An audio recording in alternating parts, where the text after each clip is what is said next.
songs written by him with the poem, which you may find connected with the poem or the thought process of the poem. Oh, that will be wonderful, Ramakanji. Knowing your vocabulary, repertoire, and your knowledge, it will be lovely to hear the connection of your neglected poem. So, thank you so much for that addition. Okay, over to you. Thank you. So I should start. Huh? Go ahead. Yeah, the first poem is uh, dedicated to her daughter Meghna. We all know she has a daughter Meghna. She is a writer and film director in her own right. So he's talking about the uh, uh, time when she gave birth to her son. So the kind of turmoil he was going through, that everything works out fine. That is what is exhibited in this poem, and that is very powerfully done. The very first poem, and he's I mean comparing her with a samandar, with an ocean. Now you please listen to it carefully. समंदर देख रहा था, समंदर से मेरी अमृत की कुंभी आने वाली थी। समंदर करवटें लेता था, रह रह कर तो बल पड़ते थे पानी में। मेरी बच्ची की नाजुक कोख से टीसे गुजरती थी। मुझे उस वक्त डर लगता था अमृत मांगने से। उसे जब कंपकपी आती थी तो मैं कांप जाता था। वो प्यासी थी मगर पानी मना था। बर्फ की डलियां फिराई जा रही थी खुश्क होठों पर। समंदर अपने पानी में ही गोते लगा खाने लगता था। समंदर काट के कुंभी निकालो, ना काटोगे तो मर जाएगी बच्ची। मेरे अमृत की कुंभी को वो जब गोदी में लेकर अब खिलाती है, मेरे अंदर से कोई मर्द कहता है, तुम्हें तौफीक ही न थी कि तुम ये दर्द सहते और एक इंसान की तखलीक करते। तो ये कितना पावरफुली उन्होंने अपना एक पर्सनल जो एक्सपीरियंस था वो बयान किया है। इससे क्लोज तो कोई रिलेशन हो नहीं सकता है। वो अपनी बेटी के बारे में बता रहे हैं, उसकी डिलीवरी के टाइम का। तो इसका इंग्लिश में जो पवन के वर्मा करते हैं, the ocean I was watching from the ocean my pot of nectar was to come. Every time the ocean turned the waters would quiver throughout. Throbbing pain would pass through the fragile warmth of my daughter. I would be afraid at that moment to ask for my pot of nectar.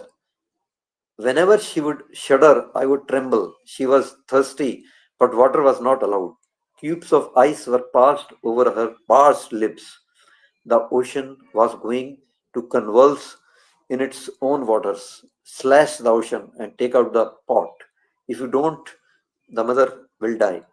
Now, when she plays with my pot of nectar on her lap, the male within me says, you never had the divine power to hear this agony and shoulder the pain of creating a human being. So you can just see how beautifully he puts it down. So मैं इससे थोड़ा सा link कर रहा हूँ कुछ lines उनकी जो उन्होंने फिल्मों के लिए लिखी हैं।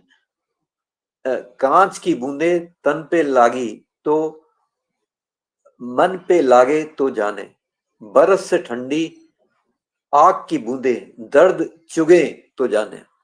So he's talking about the pain. So although these lines have been written in some other context and other story, but they do fit in with the theme of the poem. So the next poem is कभी आना पहाड़ों पर, कभी आना पहाड़ों पर, घुली बर्फों के नब्दे डालकर आसन बिछाए हैं पहाड़ों की ढलानों पर, बहुत से जंगलों में खेमे खींचे हैं, तनाबे बांध रखी हैं कई देवदार के मजबूत पेड़ों से, पलाश और गुलमोहर के हाथों से काढ़े हुए तकिए लगाए हैं, तुम्हारे रास्तों पर छांव छिड़की है, मैं बादल घूमता रहता हूँ कि गहरी वादियां खाली नहीं होती, ये चिलमन बारिशों की भी उठा दूंगा जब आओगे, मुझे तुमने जमी दी थी, तुम्हारे रहने के काबिल यहाँ एक घर बना दूं मैं, कभी फुर्सत मिले जब बाकी कामों से तो आ जाना, किसी वीकेंड पे आ जाओ. तो ये पहाड़ों की खूबसूरती और उनका जो लगाव है उसको बयान करते हुए है. इसकी इंग्लिश पवन के वर्मा करते हैं. Come sometime to the mountains. Rugs of vast snow are spread out for you. The forests on the slopes have erected tents, tethered to the ground by strong deodar trees. Hand-embroidered pillows of palash and gulmohar are arrayed. Shade is sprinkled on the road. Your feet will tread. I keep carding clouds so that the deep valleys do not look empty. I will even lift the wheel of the falling rain when you come. You gave me the earth on which I could build a home good enough for you to live. Come when you find time from all your other chores, maybe on some weekend. Come. जैसे उन्होंने लिखा है अपने famous गाने में, बर्फीली सर्दियों में किसी भी पहाड़ पर वादी में गूंजती हुई खामोशियां सुने. तो उन्हें नेचर से बहुत लगाव है और नेचर पर इस कलेक्शन में और भी बहुत से पोएम्स हैं. और मैं ये बता दूं कि इस पूरे कलेक्शन में कोई भी चांद पर कोई पोएम नहीं है, कोई भी रोमांस पर नहीं है. These are all on social and political issues and contemporary issues, और जो बर्निंग इश्यूज हैं उन पर है. सर्दी थी और कोहरा था. सर्दी थी और कोहरा था और सुबह की बस आधी आंख खुली थी, आधी नींद में थी. शिमला से जब नीचे आते एक पहाड़ी के कोने में बसते जितनी बस्ती भी एक बटवे जितना मंदिर था, साथ लगी मस्जिद वो भी लॉकेट जितनी. नींद भरी दो बाहों जैसे मस्जिद के मीनार गले के में मंदिर के दो मासूम खुदा सोए थे एक बूढ़े झरने के नीचे. It was cold and misty. The morning eye, still not fully awake, was half shut, half open. On the way down from Shimla, in one corner of a mountain, a settlement the size of a suitcase, a temple the size of a wallet, and a mosque adjacent, that too not bigger than a locket. Like two arms immersed in sleep, the mosque's minarets embraced the temple. Two innocent gods fast asleep below an ancient spring. तो इसमें इन्होंने directly बताना चाहा है कि खुदा खुदा है, चाहे वो दो डिफरेंट रिलीजन्स के हों. तो कितनी ब्यूटीफुली उसने दो लाइन लास्ट में लिखी हैं. Two innocent gods fast asleep below an ancient spring. तो जो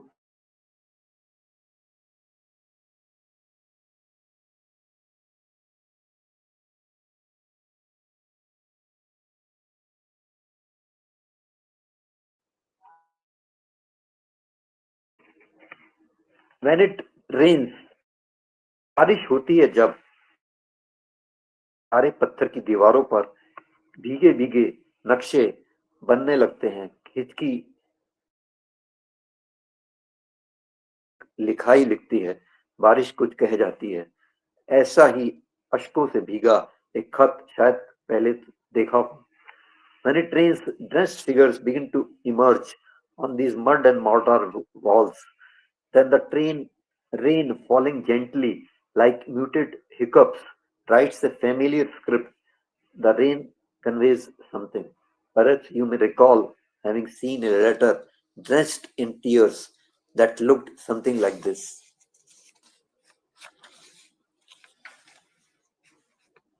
ये एक और बारिश पर है. बारिश आती है तो मेरे शहर में कुछ हो जाता है. टीन की छत, तिरपाल का छिज्जा, पिपल पत्ते, परनाला सब बजने लगते हैं. तब गली में आते जाते साइकिल पर पहिया पानी को कुल्लियां करता है. बारिश की कुछ लंबे हो जाते हैं कद भी लोगों के, जिसमें जितने ऊपर हैं उतने ही पैरों के नीचे पानी में. ऊपर वाला तैरता है तो नीचे वाला डूब के चलता है. खुश्क था तो रास्ते में टिक टिक छतरी टेक के चलते थे. बारिश में आकाश में छतरी टेक के टप टप चलते हैं. तो जैसे वो बता रहे हैं कि हम चलते हैं तो शैडो पानी में हमारी आती है, तो उसको वो डिस्क्राइब कर रहे हैं. When the rains come, something happens to my city. Tin roofs, canvas, awnings, people, trees, leaves, drain, pipes, all begin to resound. The vehicles wheel, negotiating in narrow lane, gurgles with the water. People also seem a little taller during the monsoons. They are as much above as under the water. In in one half swims, the other walks below, drowned. When it was dry, we walked on the path, using our umbrella tick tick on the ground. In the rains, resting our umbrella on the sky, tup tup we go along.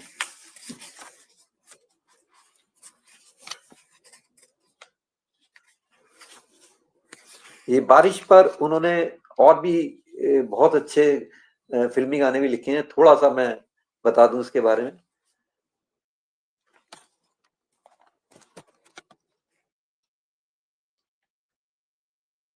तेरे संग हर रंग बसंती, तुझ बिन सब सूना, सांवरिया गरा, रेशमी बुंदिया तन पे मारे, छेड़ करे भीगी बौछारें, मानत ना जेरा। ये आशीर्वाद का मशहूर गाना था। और बारिश पे बहुत अच्छे उन्होंने जो अपना पहला गाना लिखा था 1962 में प्रेम पत्र का, सावन की रातों में ऐसा भी होता है, राही कोई भूला हुआ, तूफानों में खोया हुआ राह पे आ जाता है, ऐसा भी सावन की रातों में ऐसा भी होता है। It's a beautiful song. अब एक बड़ी सीरियस पोएम है बगदाद, जो इराक ये वॉर हुई थी उस पर है। ये जंग का कूड़ा एक जगह पर जमा हुआ है, पहली बार है इतने सारे बाजू, टांगे, हाथ और सर और पांव ऐसे अलग अलग बिखरे देखे हैं। बचे खुचे पुर्जे लगते हैं, स्पेयर पार्ट्स हैं। बाजू एक जुलाहे का हिलता है, अब तक कांग रहा है या शायद कुछ काट रहा है। टांग है खिलाड़ी की, रन आउट हुआ है, घर तक दौड़ते दौड़ते राह में मारा गया। सर है एक जो लुढ़क रहा है, टूटे फूटे शेर अभी तक सर में खड़खड़ बजते हैं। नज्मों के छंद टूट गए हैं, उंगलियां रेंग रही हैं कुछ। मिट्टी में तारीख दर्ज करने की कोशिश लगती है। पुर्जा पुर्जा खोल के एक मैकेनिक ने उनकी मरम्मत चाही थी। बुरा लगा था उसको, ये पुर्जे आवाज भी करते हैं। So you can see how this very stark reality he is trying to show of war, and that this was as much true and in the early 90s as is it's true, because we are already witnessing war, major wars at two sides at least.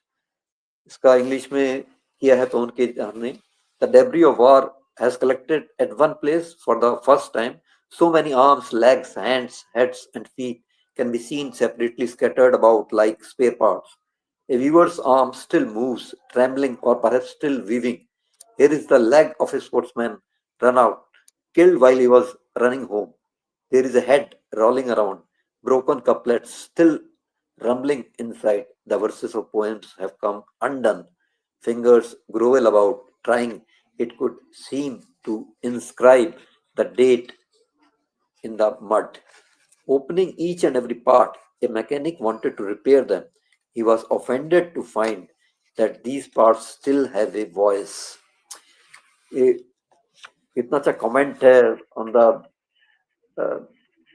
people running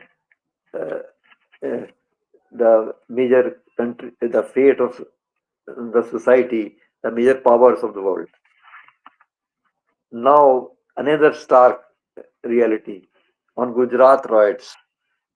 सारे बदन पर पित्त निकली है, हाथ खुरसते हैं पैरों को, पैर मसलते हैं गर्दन, गर्दन फंसी हुई है सर में कैक्टस लगे हुए हैं। जहां जहां मजहब की बिच्छू बूटी छू ले, वहां वहां खारिश होती है, फोड़े फूटने लगते हैं, पीप निकलने लगती है।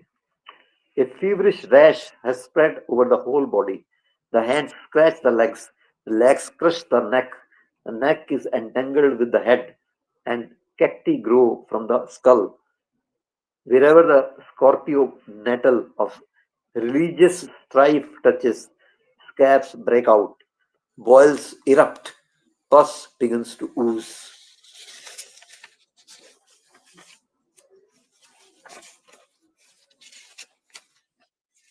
It requires guts to write on Gujarat riots, and Gulzar had done it. There is another poem, धूप का पुर्जा. शाम का सूरज जाते जाते दरवाजे के नीचे से धूप का एक छोटा सा पुर्जा फेंक गया है. कल जाऊं निश्चित तो नहीं है, कल आऊं लेकिन इस मामूरे में आज का दिन भी जो पाए तुम, इसीलिए ये पर्ची रख रहा हूं कि सनद रहे. The sun as it sets has flung from under the door a small chit of sunshine. Whether I return tomorrow is not certain. But if you have managed in this waste yard to live for this one day more, I have behind this chit as I leave behind this chit as testament. तो ये धूप पर है. धूप तो ये लफ्ज है कि उन्होंने कई जगह अपने और भी गानों में और पोएम्स में इस्तेमाल किया है.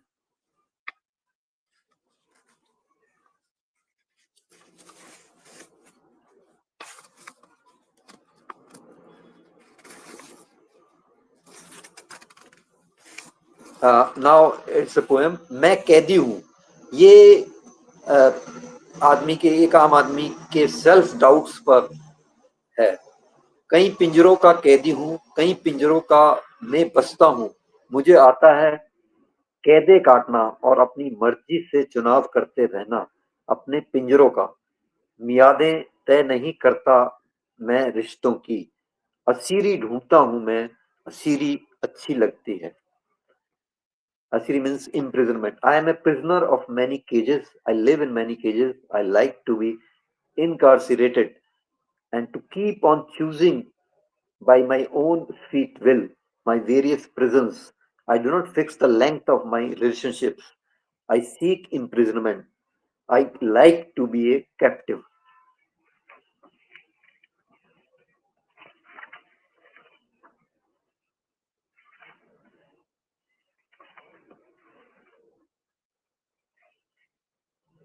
अच्छे लगते हैं ये पहाड़ मुझे.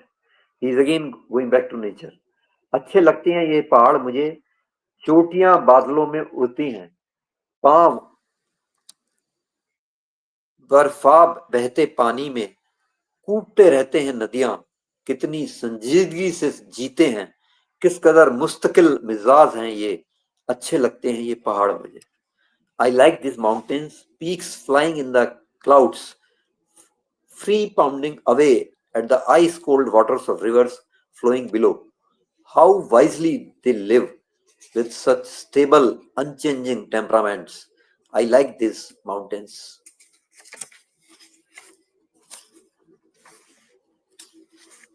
रात पहाड़ों पर कुछ और ही होती है. रात पहाड़ों पर कुछ और ही होती है.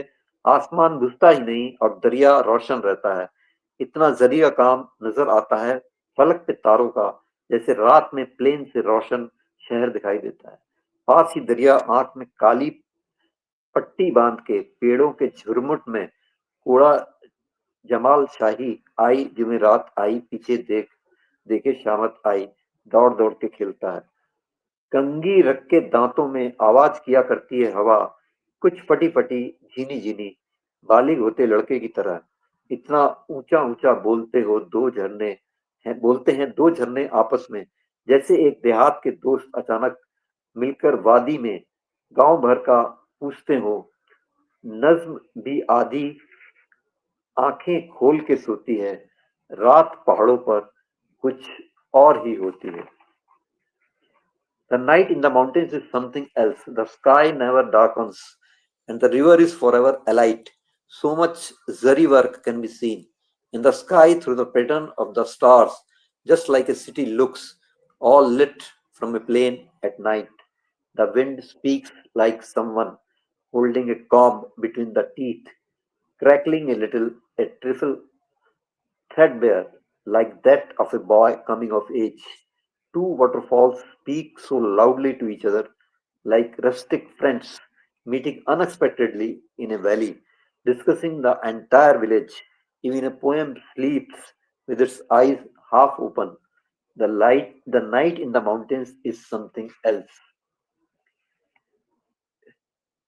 ये अ, फिर पहाड़ों पर थी और वादी पे थी. ऐसा ही एक गाना गुलजार ने लिखा है. जब तुम हंसते हो दिन हो जाता है, तुम गले लगा लो तो दिन सो जाता है। डोली उठाए आएगा दिन तो पास बिठा लेना। कल जो मिले तो माथे पे मेरे सूरज उगा देना। जरा जरा आस पास धूप रहेगी, जरा जरा आस पास हम रंग रहेंगे। तो ये है गुलजार। जब उतरोगे तुम पहाड़ों से, नदी बहते ब्यास के कंडे, एक पत्थर मिलेगा पानी में, जी करे तो उठा के रख लेना, टूट कर मैं गिरा था चोटी से। Whenever you come down from the mountains, you will find a pebble in a pool of the flowing Beas. If you feel like pick it up, broken I had fallen from the peak above. तो ये एक पत्थर के लिए भी है और maybe for some human being also. अब ये कि मुंबई पर है, ये थोड़ी सी लंबी है। मुंबई शहर पर बड़ी लंबी सी मछली की तरह लेटी हुई पानी में ये नगरी, कि सर पानी में और पांव जमी पर है। समंदर छोड़ती है ना समंदर में उतरती है ये नगरी बंबई की। जुराबे लंबी लंबे साहिलों की पिंडलियों तक खींच रखी हैं। समंदर खिलता रहता है पैरों से लिपट कर, हमेशा छींकता है शाम होती है तो टाइड में। यहीं देखा है साहिल पर समंदर ओक में भर के, जो शांदे की तरह हर रोज पी जाता है सूरज को। बड़ा तंदुरुस्त रहता है, कभी दुबला नहीं होता। कभी लगता है ये कोई तिलस्मी सा जजीरा है, जजीरा बंबई का। किसी गिरगिट की चमड़ी से बना है आसमां इसका, जो वादों की तरह रंगत बदलता है। कैसीनो में रखे रॉलेट की सूरत चलता रहता है, कभी इस शहर की गर्दिश नहीं रुकती। इसे बेरिंग लगे हैं, किसी एक्सल पे रखा है। ये 2 पेज की है तो इसका 1 पेज का इंग्लिश पार्ट मैं पढ़ देता हूँ। Like a very long fish lying in water, had immersed feet on the land. This city neither leaves the sea nor enters it. This city of Mumbai, it, its seashores are like long socks pulled up to the calf, with the playful ocean at its feet. This city always sneezes when the tide comes up at dusk. Only here can you see the sea at the shore, cupping its palm to drink up the sun as though it was a fig of Joshanda. It remains healthy always, never losing weight. Sometimes it looks as though it is a magical island, this island of Mumbai. The sky is made of the skin of some chameleon, changing color as do promises, revolving like a roulette in a casino. The city is spinning forever. It has bearings attached to it and is placed on some axle. इसका second page उसी का है। तिलस्मी शहर के मंजर अजब हैं, अकेले रात को निकलो सियाह साटिन की सड़कों पर। तिलस्मी चेहरे ऊपर जगमगाते होर्डिंग पर झूलते हैं, सितारे झांकते हैं नीचे सड़कों पर। वहां चढ़ने के जीने ढूंढने पड़ते हैं पातालों में गुम होकर। यहाँ जीना भी जादू है, यहाँ पर ख्वाब भी टांगों पे चलते हैं। उमंगे फूटती हैं जिस तरह पानी में रखे मूंग के दाने चटकते हैं तो सुबह उगने लगती है। यहाँ दिल खर्च हो जाते हैं अक्सर, कुछ नहीं बचता। सभी चाटे हुए पत्तल हवा में उड़ते रहते हैं। समंदर रात को जब आंख बंद करता है, ये नगरी पहनकर सारे जेवर आसमां पर अक्स अपना देखा करती है। कभी सिंदबाद भी आया तो होगा इस जंजीरे पर। ये आधा पानी आधी जमी पर जिंदा मछली देखकर हैरान हुआ होगा। The scenes of this magical city are strange. If you come out alone at night, on its satin black roads, enchanting faces sway from boarding on top. Stars peep down on the roads below. To reach them, you need to look for stairs going above by losing yourself in the underworlds below. To live here is like magic. Even dreams here walk on feet.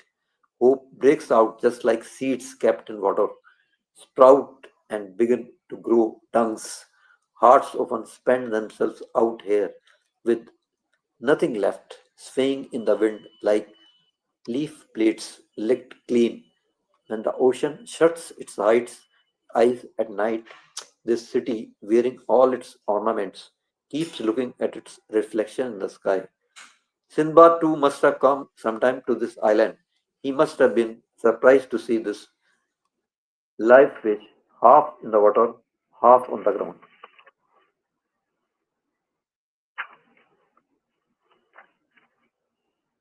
अब एक ये दिल्ली की दोपहर है. Uh, uh, Here he's talking about old times, maybe around 60s or 70s. सन्नाटों में लिपटी वो दोपहर कहाँ अब. धूप में आधी रात का सन्नाटा रहता था. लू से झुलसी दिल्ली की दोपहर में अक्सर चारपाई बुनने वाला जब घंटाघर वाले नुक्कड़ से कान पे रख के हाथ एक हाथ लगाता था. चार पाई बुनवा लो. खसखस की टट्टी से में सोए लोग अंदाजा कर लेते थे 1:30 बजा है. 2 बजते बजते जामुन वाला गुजरेगा. जामुन ठंडे वाले जामुन टोकरी में बर्फ के पत्तों पर पानी छिड़क के रखता था. बंद कमरों में बच्चे कानी आंख से ले माँ को देखते थे.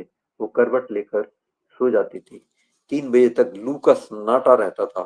4 बजे तक लंगरी सोटा पीसने वाला लगता था ठंडाई. 4 बजे के आसपास ही हापुड़ के पापड़ आते थे. Where now are those hushed afternoons when in bright sunshine there used to be the silence of midnight? Often in the low, scorched afternoons of Delhi, the man who made charpais would stand at the corner of Khantagar and, with his hand on his ears, let out the call, "Get your charpais made." Those sleeping behind husk-cooled screens would know then it must be 1:30. Around 2, the jamun man would pass by. Cool jamuns, black jamuns. He would keep them inside a basket on bara leaves sprinkled with water.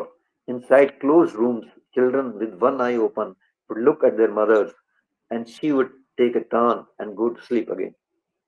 Till about 3, the Lu imposed stillness would remain.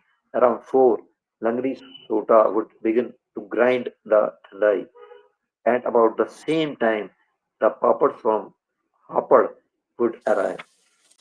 The second page of the same poem. लो हापड़ के पापड़, लू की कन्नी टूटने पर छिड़काव होता था. आंगन और दुकानों पर बर्फ की सिल पर सजने लगती थी गंडेरिया. केवड़ा छिड़का जाता था और छतों पर बिस्तर लग जाते थे जब ठंडे ठंडे आसमान पर तारे छिटकने लगते थे. Enjoy the papads of Hapad.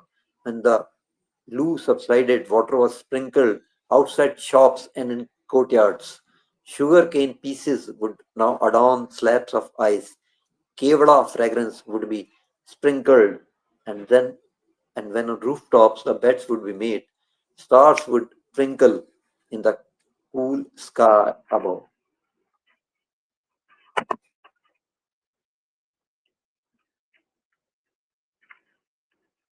ये दिल्ली था of 60s or 70s. So having lived there during that time, I can identify with that. सब कुछ वैसा ही चलता है. सब कुछ वैसा ही चलता है जैसे चलता था जब तुम थी. रात भी वैसे ही सर मूंदे आती है. दिन वैसे ही आंखें मलता जागता है. तारे सारी रात जवाइयां लेते हैं. सब कुछ वैसे ही चलता है जैसे चलता था जब तुम थी. काश तुम्हारे जाने पर कुछ फर्क तो पड़ता जीने में. प्यास ना लगती पानी की या नाखून बढ़ना बंद हो जाते. बाल हवा में ना उड़ते या धुआं निकलता सांसों से. सब कुछ वैसे ही चलता है. बस इतना फर्क पड़ा है मेरी रातों में. नींद नहीं आती है अब सोने के लिए. इस नींद की गोली रोज निगलनी पड़ती है. Everything goes on as before. Everything goes on exactly as it used to when you were there. The night still comes with its head drooping. The day too dawns, still rubbing its eyes. At night the stars yawn. Everything goes on exactly as it used to when you were there. I wish after you had left something would have changed in my life. I would not feel thirsty, or my nails would stop growing. My hair would no longer fly in the wind, or smoke would come out of my nostrils. But everything goes on as before. Only there is a change in my nights. I cannot sleep, and to do so, I have to swallow his sleeping tablet daily.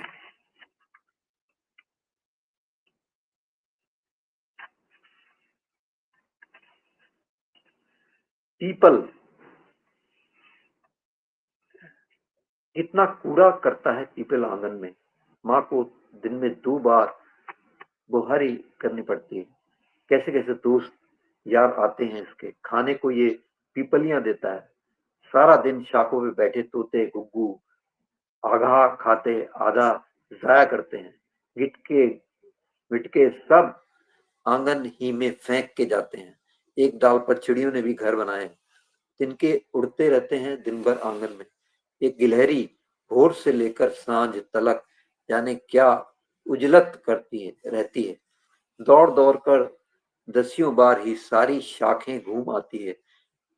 चील कभी ऊपर की डारी पर बैठी बोराई सी अपने आप से बातें करती है। आस पड़ोस में चपटी लूटी हड्डी मांस की बोटी भी कमकत के कौवे पीपल ही की डाल पे बैठ के खाते हैं। ऊपर से कहता है पीपल पक्का ब्राह्मण है। हुश हुश करती है माँ तो ये मांसखोर सब काए काए उस पर फेंक के उड़ जाते हैं। फिर भी जाने क्यों माँ कहती है आ कागा मेरे श्राद्ध पे आयो, तू अवश्य आयो। How much muck this people creates in the courtyard. Mother has to wield this broom twice a day to all kinds of friends who come visiting. It offers seedlings, parrots, and pigeons sitting on its branches the whole day. Eat some, waste more, throwing the kernels in this very courtyard before leaving. Birds too have built their nests on a branch. Twigs fly around the courtyard all the time. From dawn to dusk, a squirrel, God knows what the hurry is, runs incessantly up and down every branch. An eagle seated on a higher branch, like someone insane, keeps talking to itself. These damn crows, these also eat the bones and flesh, snatched or looted from the neighborhood. On the branches of this very tree, to mother's cries of whoosh, they fly away, crackling, drooping, dropping their carnivorous fear on her. Even so, who knows why mother always says, "Oh crow, when my shraddh is held, come, do come."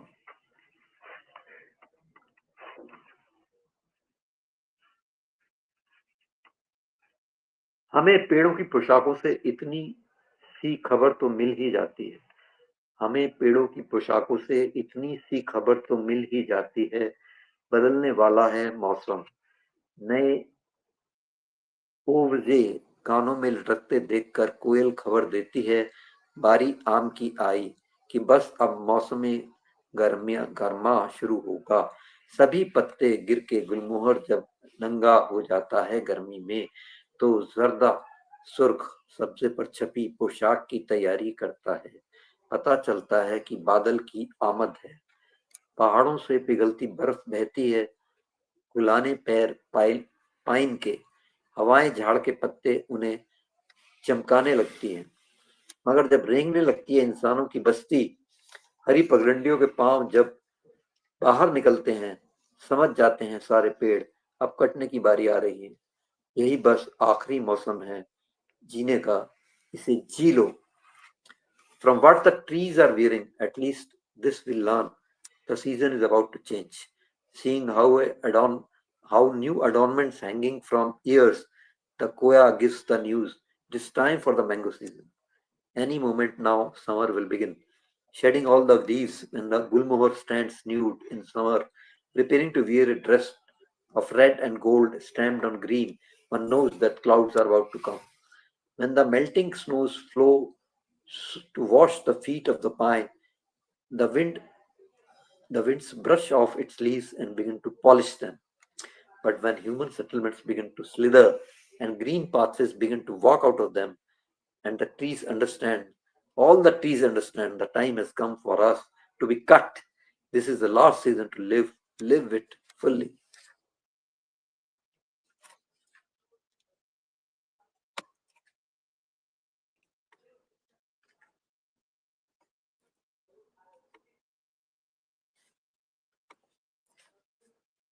Sardar Dam.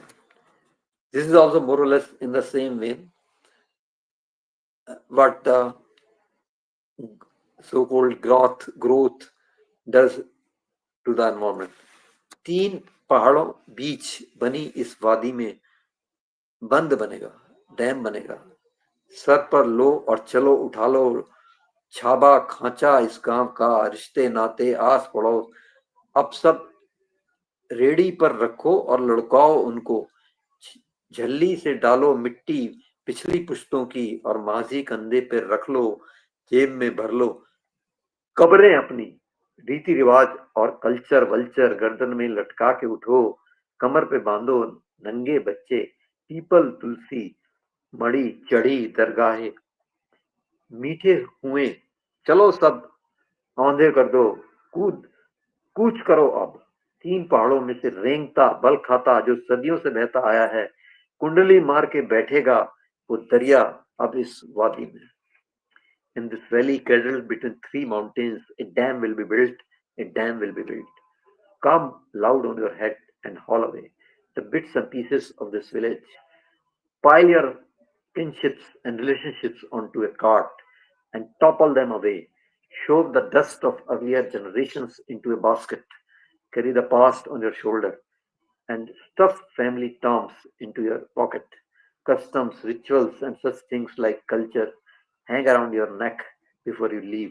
Around your waist, die naked children. People, tulsi, shrines, memorials, street walls, come, append them all, and then decamp. That water, which for ages has come cascading down between 3 mountains, will now sit coiled like a snake in this valley. Again back to mountains. सामने वाली उस पहाड़ी पर, सामने वाली उस पहाड़ी पर जो भूरी चट्टानें दिखती हैं, एक तंदुरुस्त पेड़ का साया सुबह की धूप से निकलकर हाथ पांव पसार के हर रोज देर तक लेटा रहता था। काट के पेड़ ले गए कुछ लोग और साया पड़ा सिसकता रहा। जहां जहां चलाया था आरा, जहां जहां लगी थी कुल्हाड़ी, उसके जख्मों से खून बहता रहा। अभी भी भूरी चट्टान पर खून के काले काले से दाग मिलते हैं।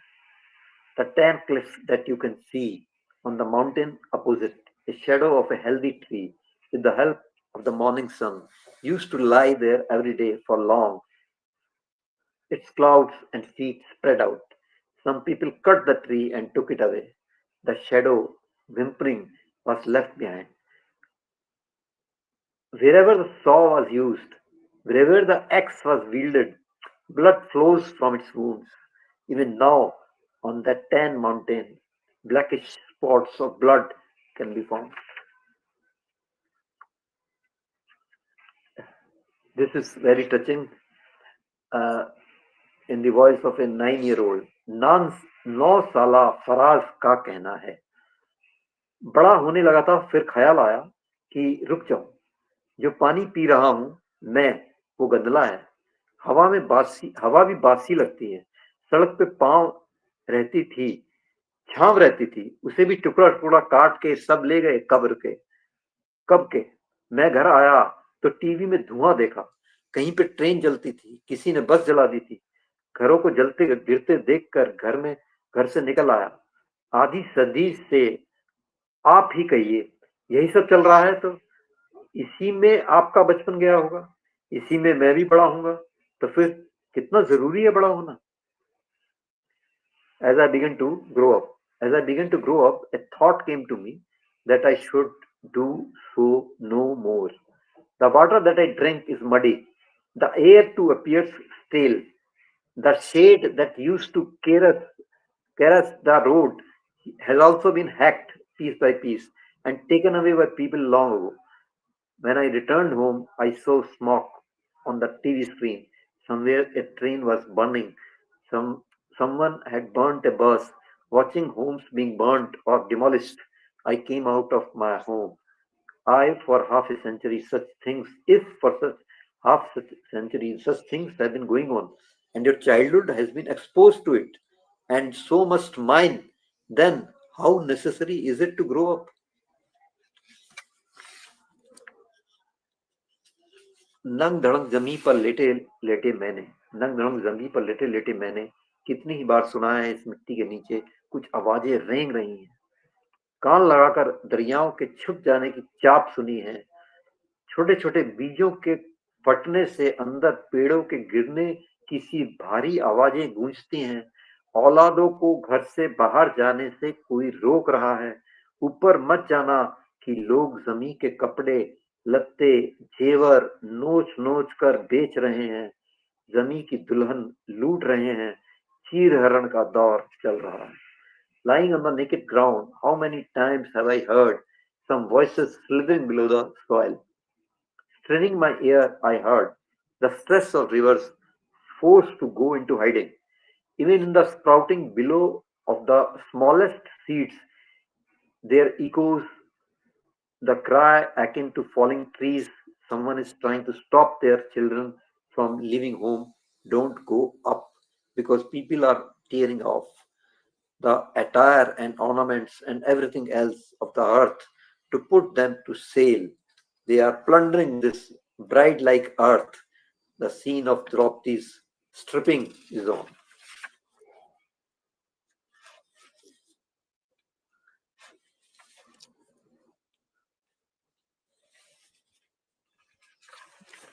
So now the last two. एक कलसी का पैना नहीं है, आई मीन पैना बॉटम, उस कलसी का पैना नहीं है जिस कलसी को दरिया में हर रोज डुबोकर पानी भर के लाता हूँ और अपनी क्यारियां सींचता हूँ। पैना नहीं है उस लोटे का जिस लोटे से गंगा घाट पे बैठ के रोज नहाता हूँ और खुश्क बदन को पोंछ के मैं पोशाक बदल लेता हूँ। बिन पैंदे के डोल से मैं रोज कुएं से पानी खींच के बाकी बर्तन भरने की कोशिश करता हूँ। सब भांडे प्यासे रहते हैं। बिना पैंदे है नाम खुदा के, उनके अब ईमा उनमें अब ईमा नहीं भरता।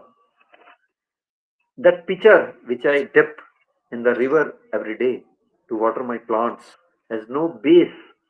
This mug which I use every day to have a bath seated on the ghat of the Ganges and wipe away body dry to change my clothes, this too doesn't have a base. The vessel with which I pull out water from the well every day to try and fill up other utensils is also without a base. All the containers remain thirsty.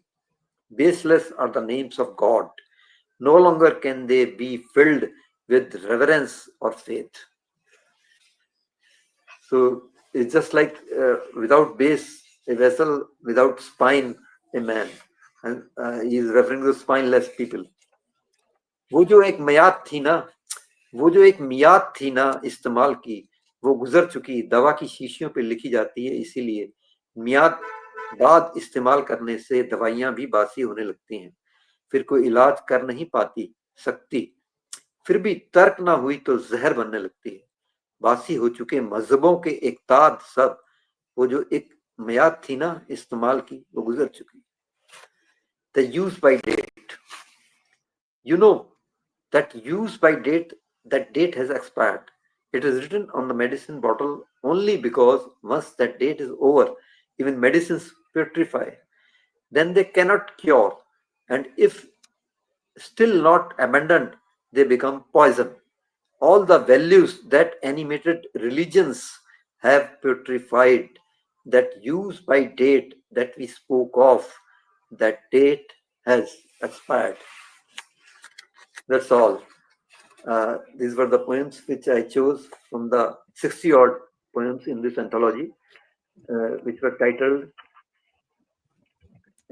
Neglected Poems. Just because these were not taken up for publishing in time, and because the Gulzar and Pawan Ki Verma are close friends. They keep on meeting regularly over it.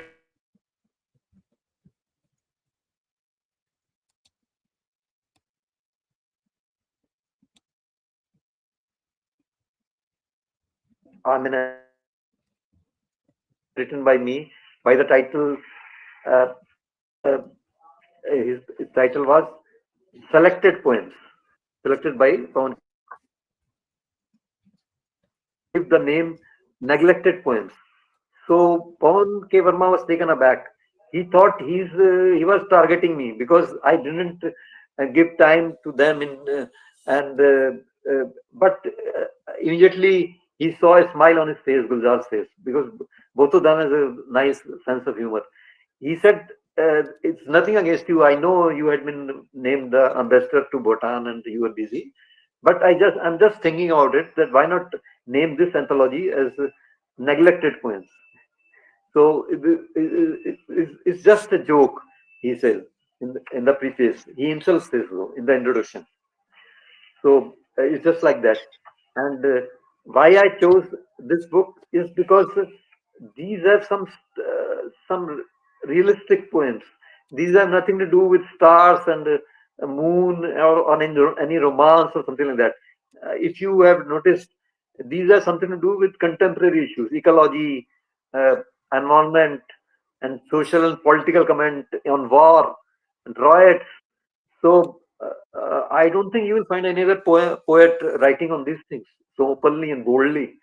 So he's touching upon these serious issues.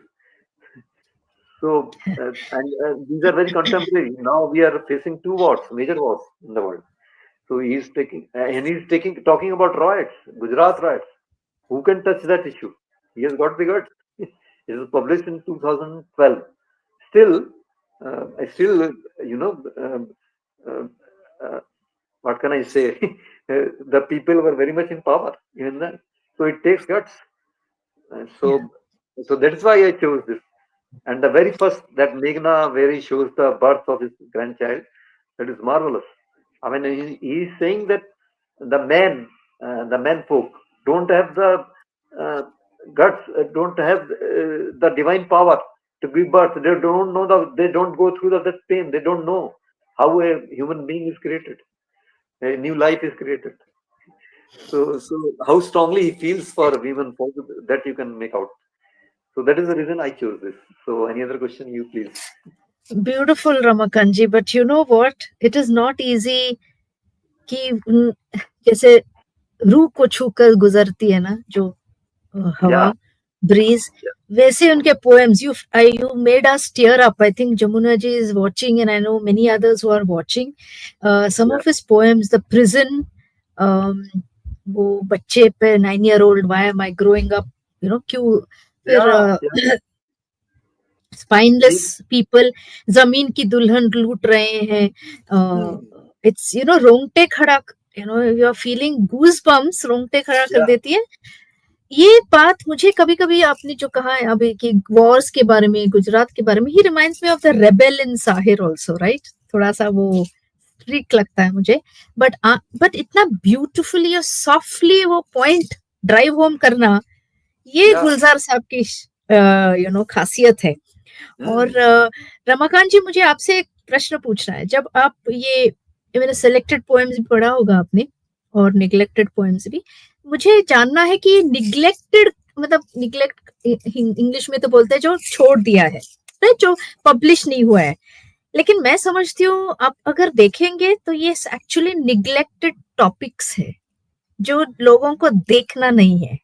जो हम लोगों की खासियत होती है, at least human kind की, मैं India की बात नहीं करूंगी, सब जगह जो मुद्दे बहुत चुभते हैं दिल को, जो लाइफ के ट्रू मुद्दे हैं, हम लोग कारपेट के नीचे उनको डाल देते हैं, sweep it under the carpet as we say. These require you to come out of your comfort zone. Correct. And जो मुद्दे हमको देखना नहीं है अपने बारे में, मिरर, यू नो, जो आईना नहीं डालना है, आईना को साफ करते रहेंगे, खुद तो नहीं देखेंगे. और जो मुद्दे हमको बात नहीं करनी है, राइट, वो यू नो कालीन के नीचे जरूर उसको दफनाना है. तो ये जो बात है, मुझे लगता है ये निग्लेक्टेड टॉपिक्स है जो actually are the most important topics. जो वो है ना, वो एकदम उन्होंने वो शब्द लेके, वो एक्चुअली ह्यूमर में नहीं लिया है वो शब्द निग्लेक्ट. मुझे लगता है कि अभी आप जो कह रहे हैं ना, you chose very good poems, you know, जो आपने चूज किया. मुझे जानना है ऑल्सो कि ये प्लेटफॉर्म पे दास्तान-ए-मोहब्बत में आपने आउट ऑफ 130 पोएम्स ये बुक में होंगे, right? 60 odd है, 60 odd. अच्छा, 60 odd poems बहुत है. उसमें से आपने कैसे अपने पर्सनालिटी से और अपनी जानकारी से कैसे उन्हीं को चूज किया, मुझे ये जानना है. I just mentioned these poems touch the contemporary issues, burning issues. I mean, we are going to wars, riots, and then ecological balance is being turned upside down in the name of development, and the whole Himalayas and Uttarakhand to Shimla and everywhere, big dams, big projects are being made, conceived. I mean, throwing to the wind the people who are living there. They are being, I mean, dislocated. They are not being compensated, and over and above, apart from all this, how much damage they are doing to the hilly area.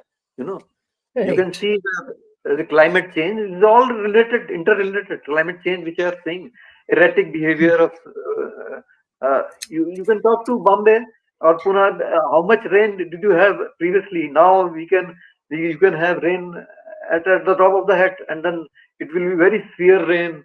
Everything will be turned upside down, and सब अस्त व्यस्त हो जाएगा जीवन. ये सब पहले कहाँ होता था? तो ये सब जो ग्रोथ का जो पैमाना ही बदल गया है पूरा, उसमें आदमी जो वहां रहते हैं नेटिव्स, उनकी कोई वैल्यू नहीं है, और जो इकोलॉजिकल बैलेंस है उसकी कोई अहमियत नहीं है.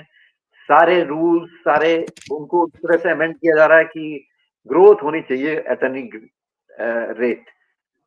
तो वो उस सब को उन्होंने उठाया है इन पोएम्स में उन्होंने. तो ये इसलिए अच्छा लगा बहुत. मैंने उन्हीं को लिया. नहीं, so you have chosen very pertinent poems, so I'm so happy. मुझे बहुत अच्छा लग रहा है कि जब आप जैसे जो you've seen decades and जो ग्रोथ हुआ है, आप आइडेंटिफाई भी कर रहे हो उसके साथ, रिलेट भी कर रहे हो, और आपको मैंने ये वाली पोएम मैं आई थिंक बहुत सारे लोग नहीं चूज करते अगर आप नहीं होते. ये एक्सपायर्ड मेडिसिन वाली पोएम जो यूज बाय डेट रिलीजन के लिए जो कहा है, राइट? उसका that takes, I mean, so much courage. He's targeting religions, every religion. Beautifully, that too, beautifully, right? It's like कहना कि religion वो अलग बात है. जो उन्होंने कहा है पोएटिकली, जो जमुना जी कहती है कि समझदार को इशारा काफी है, सही कहा है कि बस आप एक पोएटिक वे में कहो तो तीर जहां पे लगना चाहिए वो लग जाता है.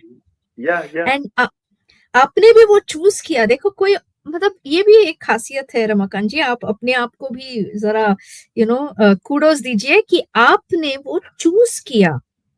जो पोएम्स जो हम लोग शायद नहीं सुनेंगे, हम शायद ये बुक भी नहीं पढ़ेंगे, अब आपके आंखों से पढ़ी है हमने ये सारी पोएम्स. ये वैसे ही है जैसे गाना 45 में किस्मत फिल्म आई थी, तो उसमें गाना था दूर हटो दुनिया वालों हिंदुस्तान हमारा है. वो उन्होंने बिटवीन द लाइन्स एवरीथिंग बोल दिया कवि प्रदीप ने. That was, he was targeting the Britishers, and the movie ran for more than 3 years in Calcutta, only because of the patriotic fervor it aroused in each and everyone during the peak of the freedom struggle from 43 to 47. So ऐसे ही, but he is more point blank. Gulzar is rather upfront. I mean, he's speaking his mind. No, so and he's of this generation, so शायद Gen Z और जो 2000 के बाद जन्मे हैं, उनको ये शायद poems they read because it's said very beautifully कि they will not relate to 1947. I can tell you the emotions of that time. Even Suman Batra ji has released his book on his Khandan, who's gone through, called Kafila, who's gone through the partition time. This generation is unable to identify with that feeling.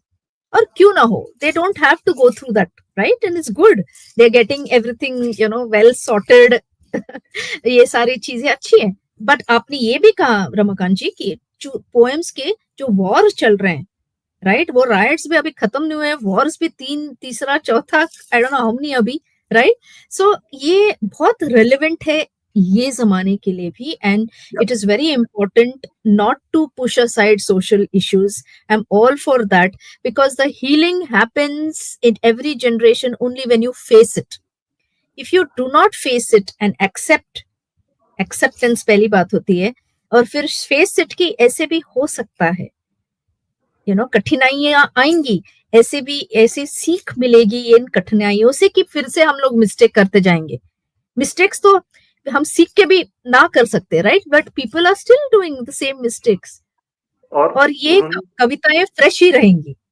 या उन्होंने एक point में communal Amity के बारे में भी लिखा है कि दो खुदा साथ साथ सो रहे थे। वाह, कितना अच्छा हाँ, लिखा है। Beautifully beautifully everything in that, that should be the approach. और यहाँ तो कोर्ट और मारामारी और एवरीथिंग इज हैपनिंग। तो और गुलजार ने अपनी एक फिल्म अभी बनाई थी ना, हुतू तुतू, हिज लास्ट डायरेक्टर 1998, वो that was also very powerful. वो चली नहीं, उसमें एक गाना लिखा उन्होंने जिसमें ये कहते हैं वो, खून की खुशबू बड़ी बदमस्त है, हमारा हुक्मरान अरे कम मख्त है, इतना तक बोलते हैं वो। बंदोबस्त है, जबरदस्त है, समय समय बराबर कर देता है, समय के हाथ में आरी है, वक्त से पंजा मत लेना, वक्त का पंजा भारी है, सींग हवा के ना पकड़ो, सींग हवा के ना पकड़ो, आंधी है ये जड़ों के टांके कट जाएंगे, काल कुल्हाड़ी ना पकड़ो, काल का अरे काल का की लाठी बड़ी ही सख्त है। तो ऐसी ऐसी बातें लिखी है उन्होंने। हाँ, द डेप्थ, लेकिन देखिए जो पढ़ता है वो डेप्थ जानता है, तो आप जानते हो उसका मतलब। आई होप ये दूसरे जिन्होंने एक्सपीरियंस ना किया हो उनको थोड़ा सा भी एहसास हो जब ये पोएम्स पढ़े गुलजार साहब का, बिकॉज दैट्स हिज देन to this generation and legends, right. उनकी देन जो है उनकी आर्टिस्ट्री में, वो हमारे लिए वो सीख के मुताबिक है, राइट। तो कुछ प्रश्न आए आपके लिए रमाकांत जी। जमुना जी पूछ रही हैं आपके लिए, ये है प्रश्न, गुलजार साहब की ऐसी कौन सी फिल्म या कौन सा फिल्म है या फिल्मी गीत है जो याद आ गया आपको, जब आप जो पॉपुलर नहीं पाया जिसको, और आप बताएंगे जब आप पढ़ रहे थे ये कौन सा गीत आपको याद आया। उनका प्रश्न शायद वही है। देयर आर सो मेनी जो नेचर पर है, वो तो मैं बता देता हूँ। जन्म से बंजारा हूँ बंधु, जन्म जन्म बंधारा, नहीं कोई डगर ना वो अंगनारा। तो कितना प्यारा गाना है वो, जो रागीर के लिए लिखा है उन्होंने। और क्या बात है। गंगा आए कहाँ से, गंगा जाए कहाँ से, वो तो सब जानते ही। वो तो पहला वाला बहुत टैगोर साहब का, क्या कहने, गंगा आए कहाँ से। वाह। और जो मुझे उनका वो बहुत अच्छा लगता है, नहीं उदास नहीं, शहर भी ये रात भी दोपहर भी मिली, लेकिन हम ही ने शाम चुनी है, नहीं उदास नहीं। ये कितनी पावरफुल लाइन्स हैं। वो कह रहे हैं कि I had the morning, I had the night, but I chose the evening only. Deliberately. हाँ, उन्होंने बहुत अच्छा कहा है वो, ये बात मुझे बहुत अच्छी लगी। और उनमें जो तुम चली गई तब, मुझे लगता है उनके रियल लाइफ की भी बहुत सारी जो है रिफ्लेक्शन, नो डाउट। एंड ये टाइमलेस, उनका पोएट्री टाइमलेस है। आप कौन से भी वक्त पे सुनो, ये इट विल अप्लाई, वो आप लागू होता है ना। और वैल्यूज भी यूनिवर्सल हैं, not only they apply to this country, they apply to when he is talking. वो उनका पोएम का नाम ही लिखा है बगदाद। कौन से पोएम का वो? अच्छा, ओके। इराक का लेके बगदाद नाम लिखा है, एंड देन गुजरात, ऐसे नाम उन्होंने पोएम्स के दे रखे हैं। I mean very upfront. Yeah, very nicely you have showcased the book, and मैं जरूर बोलूंगी वंदना जी को कि जब वो मिलेंगी गुलजार साहब से या कोई हमारे टीम के, इनको ये जरूर ये लिंक भेजे ताकि वो भी पता चले उनको कि कहाँ कहाँ से उनके पोएम्स गुजर के कौन से हमारी यही इच्छा होती है कि यूट्यूब चैनल से सब लोग देखें और एहसास और महसूस करें उनकी बुक, वही है ना, दैट इज वेरी इम्पोर्टेंट। दरअसल अधिकतर उनको जोड़ा जाता है ना कि प्रेम प्रसंगों से या चांद पर या इस तरह की हाँ। कविताओं से या गानों से, तो this is he is dealing with a dark matter, you know, Yes, very dark matter. So not perfect. everybody will. You should have the stomach to go through this Yes, thing. so true. To digest it, you need to be able to stomach dark, yes, dark poems. मैं तो I'm going to buy this book because I think dark poems is something even I like. I write. I'm very Luckily, this book was presented by Prasad Pant to Chandramohan ji. oh my God. दिखाइए book को, दिखाइए। सो thank you प्रसाद पंत जी, जो जुड़े नहीं है, आरफोरियन है, प्रसाद पंत बॉम्बे में रहते हैं। He came And just for a few hours to my place. So he brought one for me and one for Chandramohan ji. So, अच्छा, so the one he brought for me is that was not very good, but this one is excellent. So I wow, borrowed it from Chandramohan ji. I thought I have a chance to present a book, so why not this one? Thank And you. when I नहीं, so thank you and so much because आप कहीं जाइए नहीं। I want to say thank you to Chandramohan ji, thank you to Prasad Pant ji, and thank you to Jamuna ji who said wonderful session to us. I am happy that she joined because I know she is in London और somewhere, and बहुत oh, सारे हमारे आरफोरियंस ने कहा है कि रमाकांत जी को hello कह दीजिए, that they will see the programme on YouTube later, so that's the good part about this YouTube channel. And thank you so much. yeah, she says we'll share